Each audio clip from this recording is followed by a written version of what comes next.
libero pensiero, per sentirmi muto un po' di meno. Yeah. Suoni solari, pensieri brutti, con il vento contro tutti. Ho buttato semi nel vento e fiorito al cielo, come cantava Primero coi cor veleno. Ho inseguito i miei sogni e quasi correvo. Mi dicevano che gli uomini vincono se ci credono. Io odio gli arrivisti, loser, tu e le tue fatture. Metti in conto che mi hai rotto le palle, c'è le fratture. Vaffanculo in Uber, se sei un maranza ci vai in scooter. Vacci col bus se sei un boomer e vaffanculo pure a tutti i fascisti, arroganti e populisti, ignoranti e pieni di scuse, ultraliberisti, ultracattolici ma razzisti, perché chi resta indietro lo si esclude. Il potere delle lobby perché votano tutti, pure gli sciocchi, a me pare che siamo in troppi.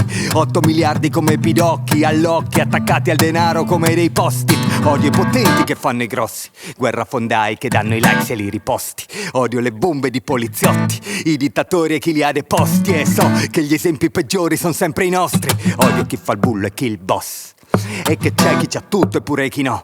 Odio chi modella e mass media come il Didò. Non mi chiedere i nomi, non li dirò.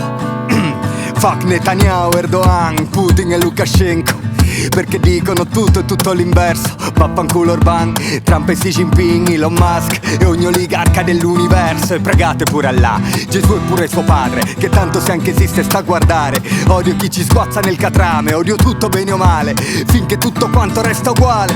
Poi chiudo gli occhi e respiro e lascio fluire. L'odio è solo paura dell'avvenire, ed è la paura che crea i leader e la voglia di capire se la storia continua dopo la fine. Perché se si conosce si condivide, ma non è che se si ama non si può uccidere. Ostinate contrarie alla direzione di chi vola contro vento, e ciò che sa lo dice. Libero pensiero, per sentirmi muto un po' di meno. Yeah. Suoni solari, pensieri brutti, con il vento contro tutti. Chiudo gli occhi, respiro, lascio fluire.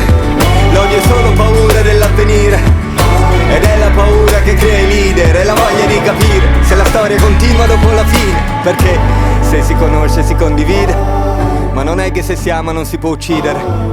Ostinate contrarie alla direzione di chi vola contro vento, e ciò che sa lo dice.